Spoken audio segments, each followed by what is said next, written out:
hindi pa nasabi na totoo. Hindi pa nasabi na talagang sangkot si Bongbong Marcos sa korupsyon sa gobyerno.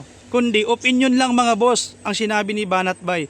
Pero yung mga supporters nila tinutumbok na si Bongbong Marcos ang mastermind sa nakawan. Diba?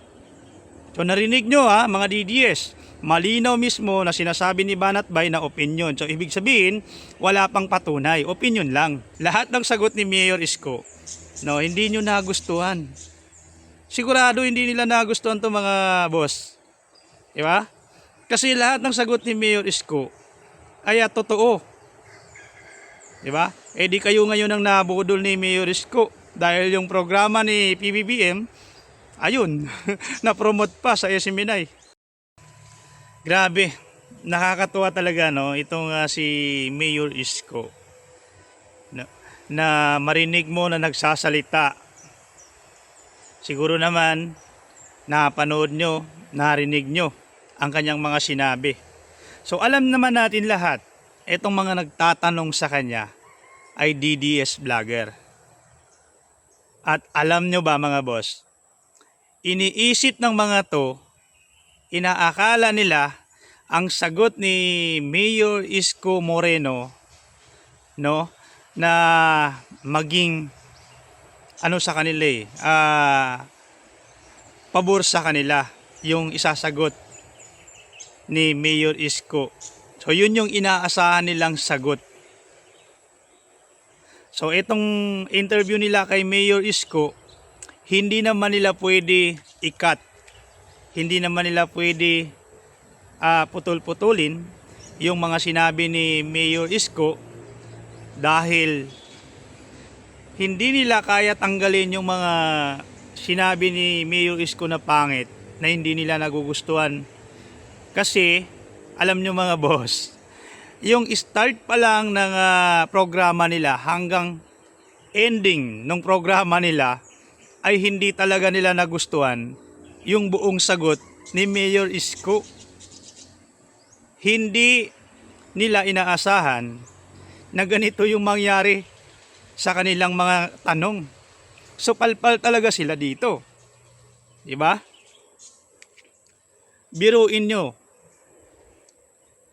Yung programa nila na inaakala nila na maganda ang makukuha nilang sagot kay Mayor Isko. So palpal talaga sila. Okay, pakinggan nyo to mga boss.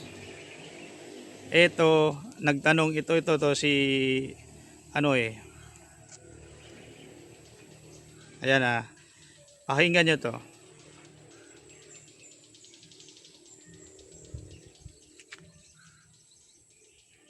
Ang mastermind nga talaga si Bongbong Marcos sa nakawan na nangyayari sa gobyerno.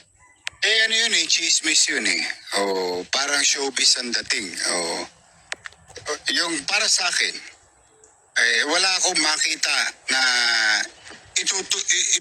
itutusok papunta sa kanya. Kaya may kasalanan ba si President Marcos? Ako tingin ko wala. Sa ngayon, kasi wala namang ebidensya Ngayon, may kasalanan ba yung iba? Ay, nakita ko yung mga tinuro. Di ba pinela ng kaso? Yung sagot ko kanina, yung kaninang sinabi ko na may mga hinihiring sa sandigan, may hinihiring sa ombudsman, may hinihiring sa korte. Ayun, dapat panagot. Ngayon, So yun, no, narinig nyo. So ang sabi niya, wala daw siya nakikita na pwedeng itusok kay PBBM, no?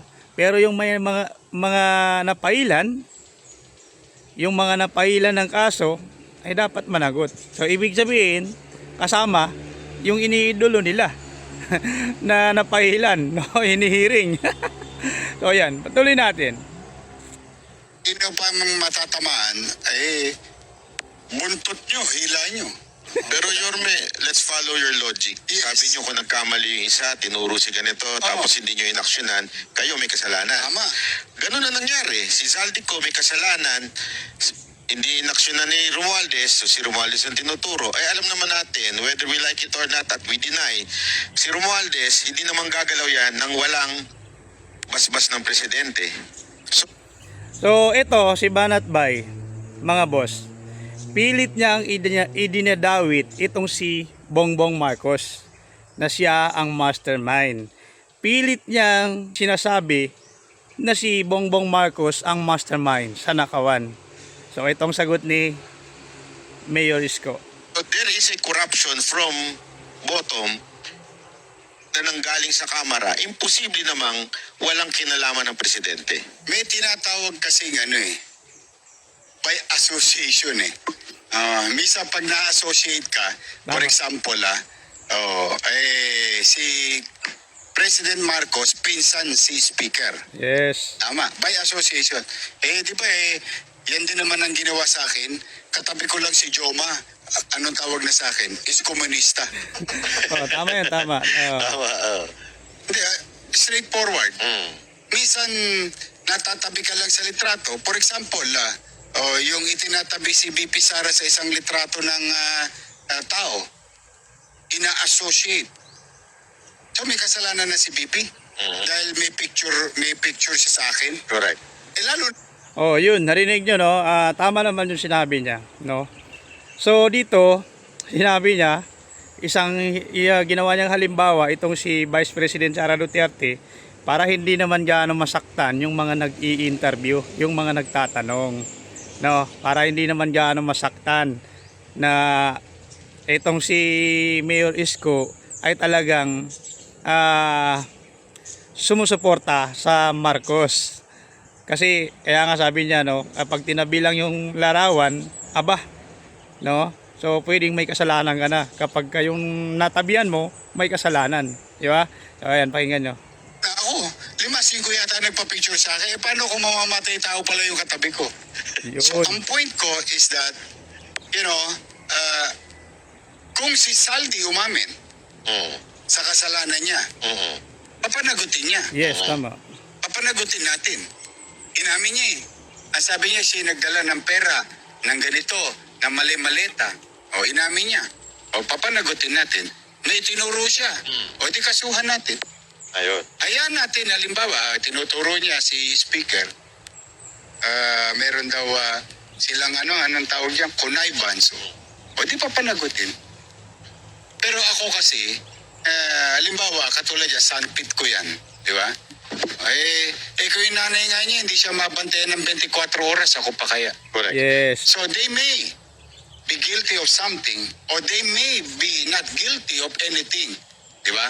Pero pagka ang naging basehan kasi natin, chokaran, Mm. o kaibigan, o kakilala lamang, o kaya may kasalanan na siya, lahat na tayo dali. Si BP Sara, dali. Mm. Ako, dali. Kasi kung may nagpa-picture sa akin, Yumanyang ka pala. Adik. Biyahero. Biyahero. Di ba? Ang dami nun. Lalo na yung mga mainlander. Alam mo naman sa downtown.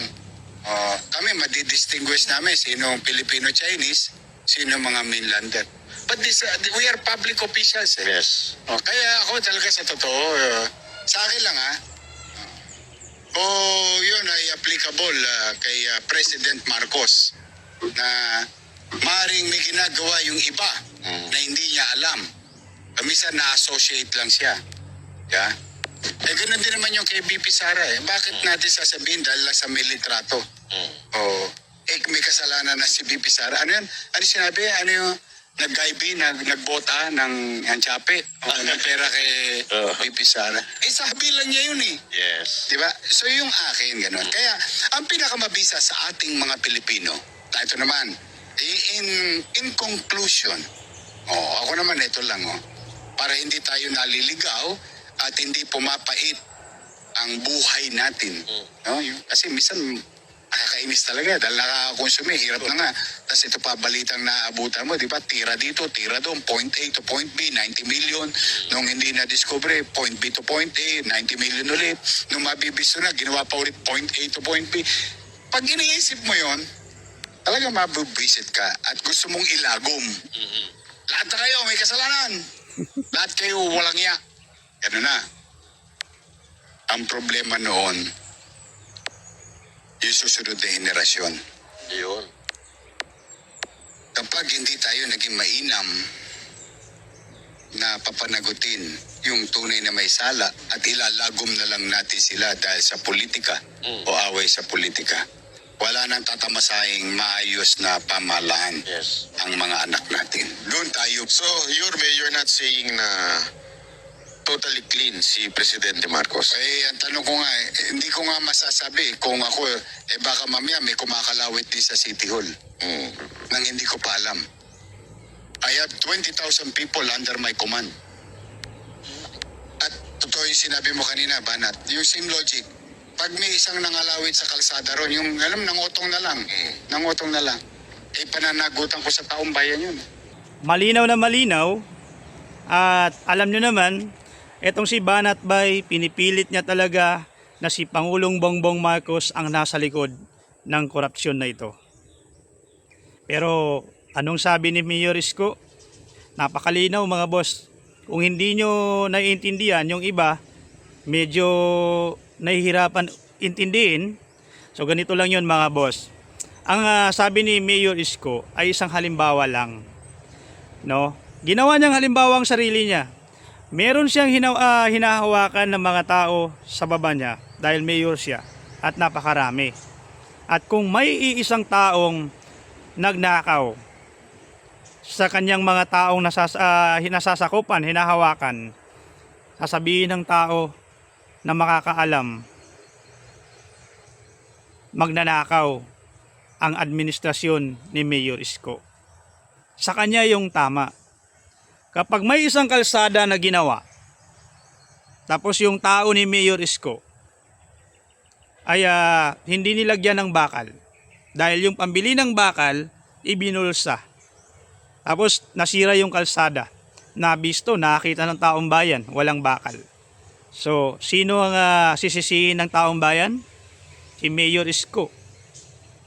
Kurakot, nagpagawa ng kalsada, walang bakal. Hindi naman niya alam yun. Kapag nagkamali, no, kapag may mga nagnanakaw, may mga nangungurap, gumagawa ng hindi maganda sa nasa baba, na wala namang kaalam-alamang nasa taas, yung nasisira ay yung ulo. Diba? Ganun lang yun mga boss. So, ito kasi, si Banat Bay, itong mga DDS vlogger, pinipilit talaga nila na nasa likod ng nakakawan si Bongbong Marcos. Diba?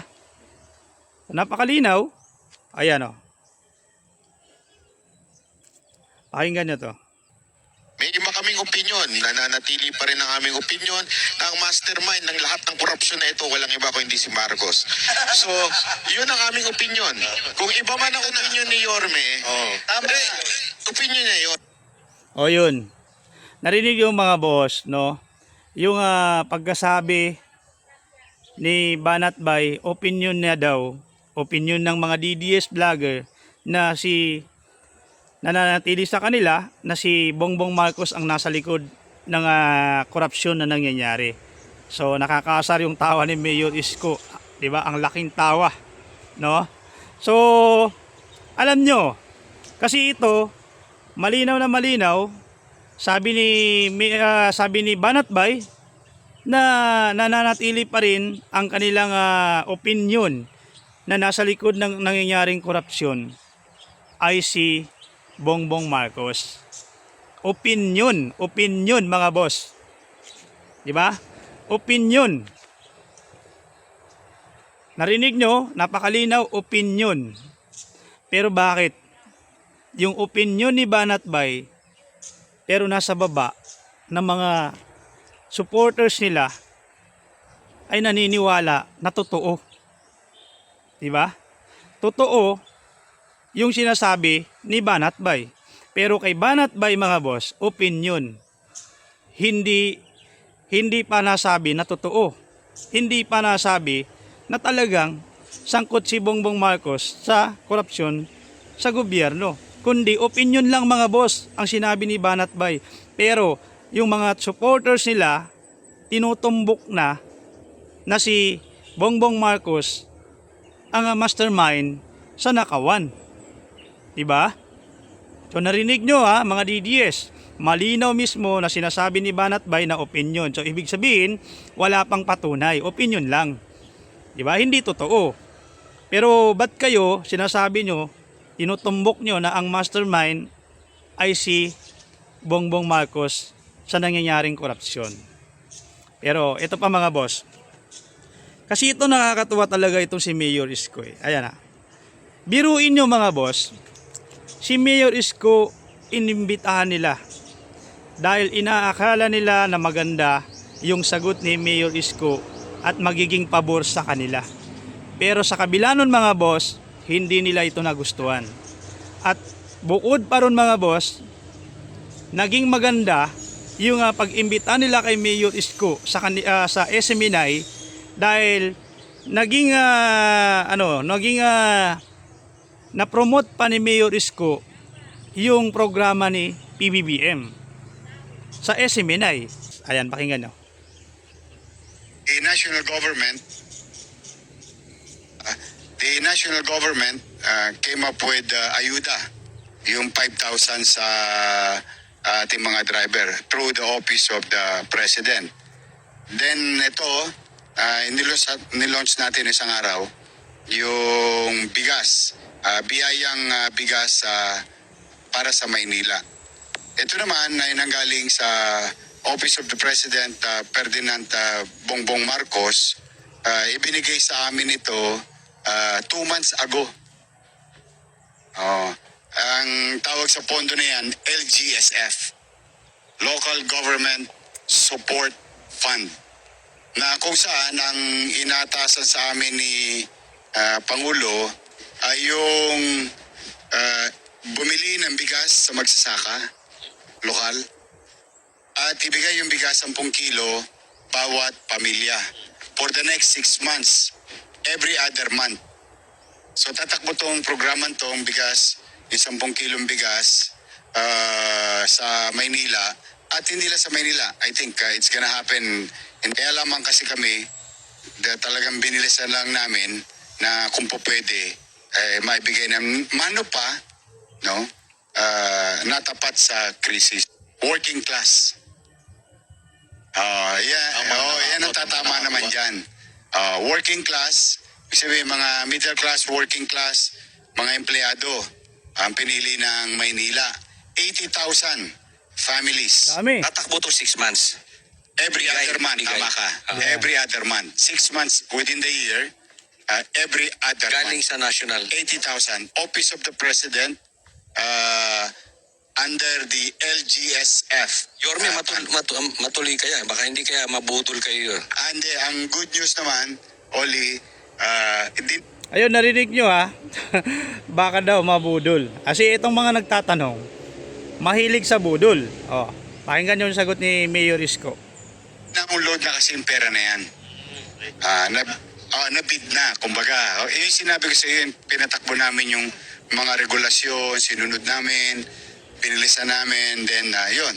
Kaya ano na siya, tiyak na yun. Kasi yung pera ay nasa lokal na pamahalaan na. Yun, narinig nyo naman. Paano pa mabudol si Mayor Isko? Yung pondo, yung pera ay nasa kanila na. Diba? Yung nagtatanong kasi mahilig sa budol. Yung tuloy, no, nasupalpal. Kasi yung pondo, yung pera ay nasa kay Yorme na, nasa local na, nasa kanila na, no? So hawak na nila yung budget, yung pondo para doon. So ayan. Yan tuloy, kayo yung nabudol ni Mayor Isko na dapat gusto nyo yung sagot, no, maging pabor sa inyo. Pero lahat ng sagot ni Mayor Isko, no, hindi nyo nagustuhan.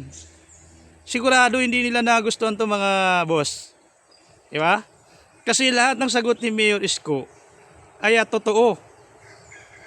Diba? Di kayo ngayon ang nabudol ni Mayor Isko dahil yung programa ni PBBM, ayun, na-promote pa sa SMNI. So, paano mga boss? Ano masasabi nyo dito? Comment nyo yan dito sa baba ng video natin. At maraming salamat pa rin sa lahat ng mga taong patuloy na sumusuporta dito sa Noypi Mine.